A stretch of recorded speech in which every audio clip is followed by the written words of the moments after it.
بسم اللہ الرحمن الرحیم۔ اللہ کے نام سے شروع جو بڑا مہربان اور نہایت رحم والا۔ السلام علیکم، میں ہوں محمد عثمان علی بٹ۔ مجھے دو کلپ سننے کو ملے۔ ایک کلپ تھا مولانا طارق جمیل صاحب کا، جن کا تعلق تبلیغی جماعت سے ہے۔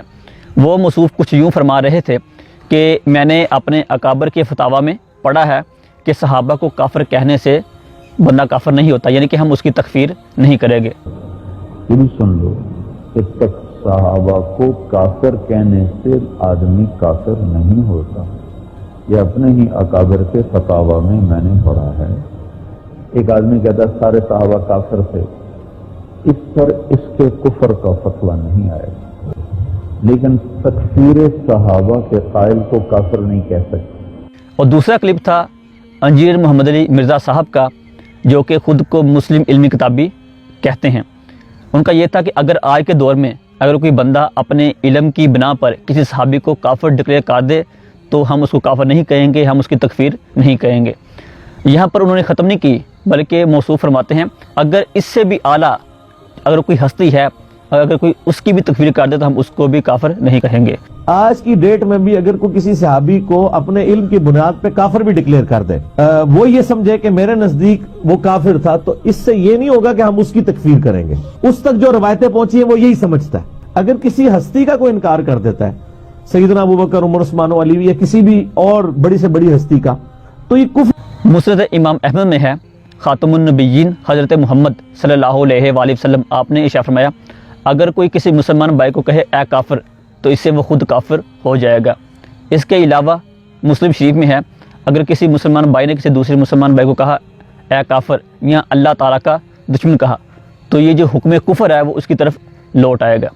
تو اس لیے یہاں سے بخوبی واضح ہو رہا ہے حضرت محمد صلی اللہ علیہ وآلہ وسلم کی احادیث کی روشنی میں کہ مولانا طارق جمیل صاحب کے اوپر کون سا فتویٰ لگتا ہے اور انجینئر محمد علی مرزا صاحب کے اوپر کون سا فتویٰ لگتا ہے۔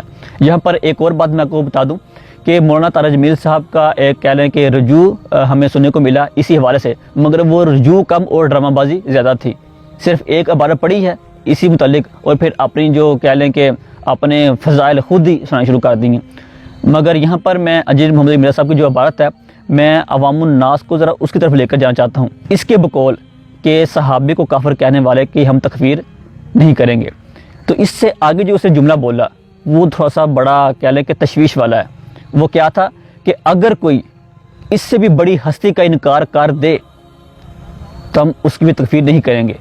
تو یہ جو لفظ اس نے بولے وہ اس نے صحابہ کرام علیہم رضوان، جس طرح کہ حضرت ابوبکر صدیق، حضرت عمر فاروق، حضرت عثمان غنی اور حضرت علی آپ کے نام گنوانے کے بعد تھے۔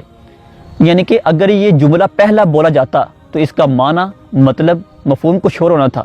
ان کے نام گنوانے کے بعد یہ کہنا کہ کسی اور ہستیوں کو کافر کہہ دے ہم اس کی تکفیر نہیں کریں گے، تو میرے خیال سے یہ بہت سخت جملہ ہے۔ تو اس کا جو اگلا سٹیپ ہے وہ انبیاء اور رسل پر جا رہا ہے۔ تو ہمیں سوچنا ہوگا کہ ہم کس ڈگر پر چل رہے ہیں اور ہمیں اس کا جو رد ہے وہ کرنا ہوگا، بلکہ اس سے بڑھ کر ہم حکومت پاکستان سے مطالبہ کرتے ہیں کہ وہ اس کا جو ہے نا کوئی نوٹس لے اور اس کی بکواس بند کرے۔ پہلے یہ کہتا تھا کہ ہم بابوں کے خلاف ہیں، اب یہ بات صحابہ کرام تک پہنچ گئی ہے، پھر یہ اہل بیت تک پہنچی، اور اب یہ ڈکے چھپے الفاظ میں خاتم النبیین حضرت محمد صلی اللہ علیہ وآلہ وسلم تک پہنچ چکی ہے۔ تو پہلے یہ بڑی واردات سے مسلمانوں کو اپنی طرف لے کر آتے ہیں، جس طرح کہ مرزا سینئر نے کیا تھا، مرزا غلام احمد قادیانی نے، اور اب یہ مرزا جونیئر یعنی کہ مرزا انجینئر محمد علی مرزا جو جہلمی ہے وہ کر رہا ہے۔